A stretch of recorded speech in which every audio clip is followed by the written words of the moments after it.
আসসালামু আলাইকুম my dear student, welcome to my YouTube channel Rasib accounting zone.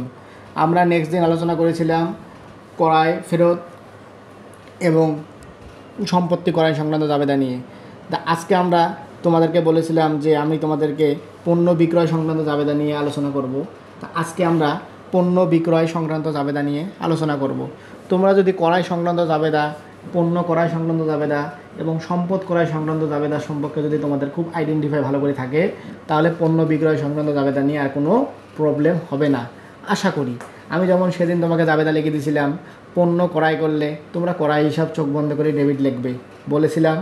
আজকেও তোমাদেরকে আমি একটা ছোট্ট নোট দেবো কৌশলভাবে। দেখো, পণ্য বিক্রয় বা মাল বিক্রয় করলে বিক্রয় হিসাব ক্রেডিট হবে। স্যার, পণ্য বিক্রয় করলে বা মাল বিক্রয় করলে কেন বিক্রয় হিসাব ক্রেডিট হয়?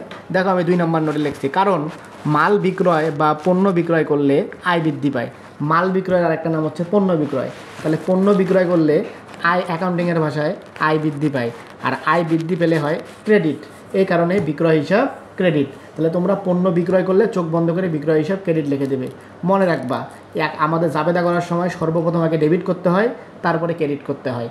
আগে ক্রেডিট তারপরে ডেবিট করলে 1 নম্বরও পাবা না। এটা অ্যাকাউন্টিংয়ের কোনো ব্যবহার না। অ্যাকাউন্টিংয়ের ব্যবহার প্রথমে ডেবিট করতে হবে, তারপরে ক্রেডিট করতে হবে। তোমাদেরকে বোঝানোর খাতিরে আমি লিখছি পণ্য বিক্রয় করলে কি বিক্রয় হিসাব ক্রেডিট। দেখো, আমি সেদিনকে ক্রয় সংক্রান্ত জাবেদা নিয়ে আলোচনা করছি, সেম টু সেম আজকে বিক্রয় সংক্রান্ত জাবেদা নিয়ে আলোচনা করব। নগদে পণ্য বিক্রয় 21,000 টাকা। স্যার, পণ্য বিক্রয় আসলে কি পণ্যটা আমি বিক্রি করছি না আমার কাছে মানুষ বিক্রি করছে? এই জিনিসটা নিয়ে যদি একটু কনফিউজ, তা আপনি যদি একটু বুঝাই দিতে ভালো হতো। আচ্ছা, আমি তোমাদেরকে বুঝাই দেবো। যেমন নগদে পণ্য বিক্রয়, সবসময় মনে রাখবা, যত প্রকার ক্রয় আছে সব আমি করছি, মানে আমার প্রতিষ্ঠান করছে। যত প্রকার বিক্রয় কে করছে? আমার প্রতিষ্ঠান করছে। ক্লিয়ার? মনে থাকবে? আচ্ছা, তাহলে নগদে পণ্য বিক্রয় 21,000 টাকা। কে পণ্য বিক্রি করছে? আমি বিক্রি করছি। তা স্যার বলছে পণ্য বিক্রয় করলে বিক্রয় হিসাব ক্রেডিট। কেন ক্রেডিট? কারণ বিক্রয় করলে আয় বাড়ে, আর আয় বাড়লে হয় ক্রেডিট। এই দেখো, বিক্রয় হিসাব ক্রেডিট। কিন্তু আমি তো বলছি আগে ডেবিটের কাম করতে হয়, তারপরে ক্রেডিটের কাম করতে হয়। তাহলে আমি যে পণ্য বিক্রি করছি 21,000 টাকা, নগদে না, এই জন্য নগদান হিসাব ডেবিট আর বিক্রয় ক্রেডিট। এবার দেখো, পণ্য বিক্রয় 12,000 টাকা। এখানে কিন্তু কিছু বলা নাই। আমি আগের দিনও শিখেছিলাম ক্রয় সংক্রান্ত জাবেদা, কিছু বলা না থাকলে লেনদেন কি? নগদে। তাহলে পণ্য বিক্রয় কত? 12,000 টাকা। তাহলে বিক্রয় হিসাব ক্রেডিট 12,000, কিন্তু আগে ডেবিট করতে হয়, এই জন্য নগদান হিসাব ডেবিট। দেখো, ধারে বিক্রয়, অলিখিত বিক্রয়, বাকিতে বিক্রয় 9,000 টাকা। আমি আগের দিন তোমাদেরকে শিখাইছিলাম ধারে করায়, অলিখিত করায় এবং বাকিতে করায়। তা আজকে লিখছি ধারে বিক্রয়, অলিখিত বিক্রয় এবং বাকিতে বিক্রয়। এটা নিয়ে কোনো সমস্যা নেই।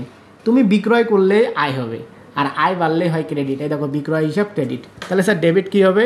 প্রদয় হিসাব না, এখানে হবে প্রাপ্য হিসাব। কেন প্রাপ্য হিসাব?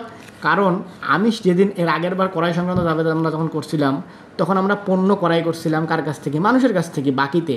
আর বাকিতে কোনো কিছু ক্রয় করলে মানুষ আমাদের কাছে টাকা পায়, আর আমার কাছে কেউ টাকা পাইলে হয় প্রদয় হিসাব।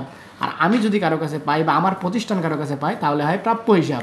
তাহলে যেহেতু ধারে বিক্রয় কে করছে? আমি করছি, আমি টাকা পাবো, আর আমি টাকা পাইলেই হবে প্রাপ্য হিসাব বা দেনাদার হিসাব। প্রাপ্য হিসাব হচ্ছে আধুনিক কথা, আর দেনাদার হচ্ছে সনাতন কথা। তোমরা যে কোনো একটা কিছু লিখলেই হবে, এটা নিয়ে কোনো কনফিউজ নেই। ক্লিয়ার? সবসময় মনে রাখবা, আমার কাছে কেউ পাইলে প্রদয় হিসাব, আর আমি কারো কাছে পাইলে প্রাপ্য হিসাব। যেহেতু বিক্রি আমি করছি, অতএব টাকাটা আমি পাবো। ক্লিয়ার? এবার দেখো, বন্ধু ভাণ্ডারের নিকট 72,000 টাকা পণ্য বিক্রয়। তা 72,000 টাকার পণ্য বিক্রি করছে, বিক্রয় করলে তো বিক্রয় হিসাব ক্রেডিট। আপনি তো স্যার লিখে দিয়েছেন। তাহলে স্যার ডেবিট কী হবে? বন্ধু ভাণ্ডার, বন্ধু ভাণ্ডারে কি একটা প্রতিষ্ঠান না? আমরা জানি প্রতিষ্ঠানের নাম লেখা থাকলে লেনদেন কি? বাকিতে। কিন্তু প্রতিষ্ঠানের নাম থাকার পরও নগদ কথা উল্লেখ থাকলে লেনদেন নগদে হবে। তো এখানে কিন্তু কোনো জায়গায় নগদ কথা উল্লেখ নাই। সেহেতু বন্ধু ভাণ্ডারের কাছে আমি বিক্রি করছি, আমি টাকা পাবো, আর আমি কারো কাছে টাকা পাইলে কোন হিসাব? প্রাপ্য হিসাবে। যেন প্রাপ্য হিসাব ডেবিট আর বিক্রয় হিসাব ক্রেডিট। এবার বলছে ওয়াইয়ের নিকট পণ্য বিক্রয়। ওয়াই কি একটা ব্যক্তি না? ব্যক্তির নাম থাকলে লেনদেন বাকিতে। তাহলে ওয়াইয়ের কাছে কে বিক্রি করছে? আমি বিক্রি করছি, অতএব টাকাটা আমি কি পাবো, আর আমি পাইলে কি? প্রাপ্য হিসাব। কারণ স্যার পণ্য বিক্রি করলে তো বিক্রয় ক্রেডিট, আপনি তো ক্রেডিট হিসাব পাচ্ছেন, তাহলে আপনার তো ডেবিটটা বের করতে হবে। এর জন্য প্রাপ্য হিসাব ডেবিট আর বিক্রয় হিসাব ক্রেডিট। ওকে, এবার দেখো, আমরা আরেকটা জাবেদা লিখবো, জনাব সাইমের নিকট নগদে মাল বিক্রয়। জনাব সাইম, সাইম একজন ব্যক্তি। স্যার আপনি বলছেন ব্যক্তির নাম থাকলে লেনদেন বাকিতে, কথা ঠিক, কিন্তু দেখো তো স্পষ্ট করে নগদ কথা উল্লেখ আছে না? তাহলে লেনদেনটা কি বাকিতে? না, তাহলে লেনদেনটা নগদে। তাহলে আমাদের জাবেদাটা কী হবে? নগদান হিসাব ডেবিট আর বিক্রয় ক্রেডিট। তোমরা যখন প্রশ্ন নিবা হাতে বই খুলবা দেখবা পণ্য বিক্রয়, মাল বিক্রয় বা শুধু বিক্রয় লেখা থাকলেই তোমরা ডিরেক্ট বিক্রয় হিসাব ক্রেডিট ক্রেডিট রেডি করে বসে থাকবা, ডেবিটটা খুঁজবো অটোমেটিক পেয়ে যাবে। এবার দেখো 3% বারটায় নগদে মাল বিক্রয় 20,000 টাকা। স্যার এই যে 3% যে বারটা আছে তোমরা আমার আগের ক্লাসে দেখবা আমি লিখে দিয়েছিলাম বারটা 2 প্রকার, একটা কারবারি বারটা আর একটা কি নগদ বারটা। একটু তোমরা দেখতে পারো, দেখো বারটা 2 প্রকার, কারবারি এবং নগদ। কারবারি বারটা চেনার উপায় হচ্ছে পণ্য ক্রয় বা বিক্রয়ের সময় যদি কোনো বারটা হয়, পণ্য ক্রয় এবং বিক্রয়ের সময়। দেখো তো আমরা পণ্য বিক্রি করছি না, 3% বারটায় নগদে মাল বিক্রয় 20,000 টাকা। তাহলে আমি যে পণ্য যে বিক্রি করছি এই যে 3% বারটা, এটা কোন বারটা? এটা কারবারি বারটা। কারবারি বারটা আমাদের অঙ্কে আসে না, ঠিক আছে? তাহলে পণ্য যে বিক্রি করছি এটা নগদে বিক্রি করছি না, তাহলে বিক্রি করলে যাবে দেখি বিক্রয় হিসাব ক্রেডিট, নগদান ডেবিট, কিন্তু 20,000 টাকা বসবে না। 20,000 টাকা 3% করলে হয় 600 টাকা। এই 600 টাকা আমাদের অঙ্কে আসবে না, তাহলে 19,400। ক্লিয়ার? এবার দেখো ধারে বিক্রয় 10,000 টাকা, বারটা কত পার্সেন্ট? 10%। এই যে বিক্রয়ের সময় বারটা আছে এটা কোন বারটা? এটা কারবারি বারটা। কারবারি বারটা অঙ্কে আসবে না। 10,000 টাকা 10% করলে হয় 1,000 টাকা, তাহলে আমরা এই 1,000 টাকা আনবো না। তা আমি যে বিক্রি করছি ধারে না, ধারে বাকিতে অলিখিত এগুলো তো কি সব বাকি লেনদেন। তাহলে বাকিতে মানে কি আমি টাকা পাবো, প্রাপ্য হিসাব ডেবিট, বিক্রয় ক্রেডিট, অঙ্ক হয়ে গেল। এবার দেখো নোটের বিনিময়ে বা বিলের বিনিময়ে পণ্য বিক্রয়। আচ্ছা আমি আগের দিন লিখে দিয়েছিলাম নোটের বিনিময়ে বা বিলের বিনিময়ে পণ্য করায়।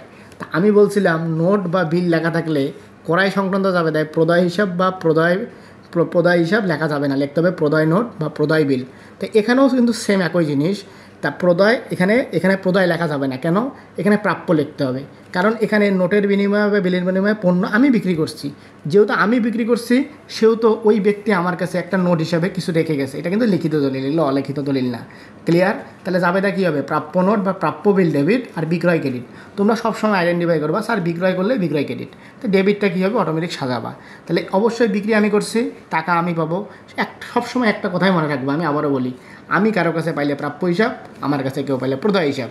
অ্যাকাউন্টিংয়ের কিছু যদি কৌশল অবলম্বন করতে পারো তাহলে অ্যাকাউন্টিং খুব সহজে করতে পারবা। চেকের মাধ্যমে পণ্য বিক্রয়, চেক মানে ব্যাংকে, চেক মানে হচ্ছে ব্যাংক, চেক ক্যাশ হয় সবসময় ব্যাংকে। তাহলে আমরা যদি এটা জাবেদা করি তাহলে এটা জাবেদা আমাদের হবে কি? বিক্রয় হিসাব ক্রেডিট, আমাকে তো আগে ডেবিট করতে হবে, তাহলে ব্যাংক হিসাব ডেবিট। ক্লিয়ার? এবার আরেকটা জাবেদা দেখো, নগদে বিক্রয় 40,000 টাকা, ধারে বিক্রয় 30,000 টাকা এবং আমি ভুল বলছি, নগদে বিক্রয় 40,000 টাকা, চেকে বিক্রয় 30,000 টাকা এবং ধারে বিক্রয় 40,000 টাকা। তা আমার জাবেদাটা ছিল এরকম যে আমি এর আগে তোমাদেরকে জাবেদা শিখেছিলাম ক্রয় সংক্রান্ত জাবেদা। আমি বলছিলাম পণ্য ক্রয় করলেই কিন্তু ক্রয় হিসাব ডেবিট, তুমি নগদেও করতে পারো, চেকেও করতে পারো, ধারেও করতে পারবো, তুমি যেভাবেই করো তাদের সমষ্টিটা কিন্তুই ক্রয় হিসাব। তাহলে আমি এখানে বিক্রি করছি নগদে 40,000, চেকের মাধ্যমে 30,000 এবং ধারে 30,000, তাহলে টোটাল যোগ করলে কত হয়? 40 আর 30, 70 আর 30 কত? 100, মানে 1,00,000 টাকা। তাহলে আমি টোটাল 1,00,000 টাকার পণ্য বিক্রি করছি না, এই যে বিক্রয় হিসাব 1,00,000 টাকা। তাহলে যেহেতু আমরা জানি জাবেদায় ক্রেডিট 1,00,000 টাকা হয়েছে, ডেবিট 1,00,000 টাকা হবে। তাহলে আমি নগদে আমার টাকা আসে 40,000 নগদান ডেবিট, চেকের মাধ্যমে আছে 30,000 ডেবিট এবং ধারে আছে, ধারে মানে কি বাকিতে আছে আমি পাবো প্রাপ্য হিসাব ডেবিট। ক্লিয়ার? বোঝাতে পারছি তোমাদেরকে?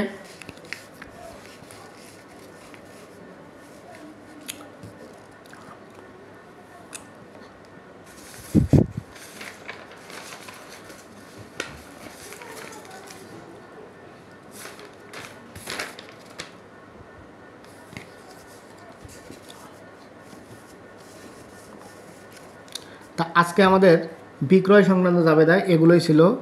তোমরা খুব মনোযোগ সহকারে যদি আমার ক্লাসটা করে থাকো তাহলে তোমাদের বিক্রয় সংক্রান্ত জাবেদা নিয়ে আর কোনো প্রবলেম হওয়ার কথা নয়। তারপরও তোমাদের যদি বিক্রয়ে আরও কোনো সমস্যা থাকে তোমরা কমেন্ট করিও, তোমাদের খুব সহজে আমি বিক্রয় সংক্রান্ত জাবেদা নিয়ে আবার আলোচনা করব। ঠিক আছে? তোমাদের সকলকে অসংখ্য ধন্যবাদ। আসসালামু আলাইকুম ও রহমতুল্লাহ।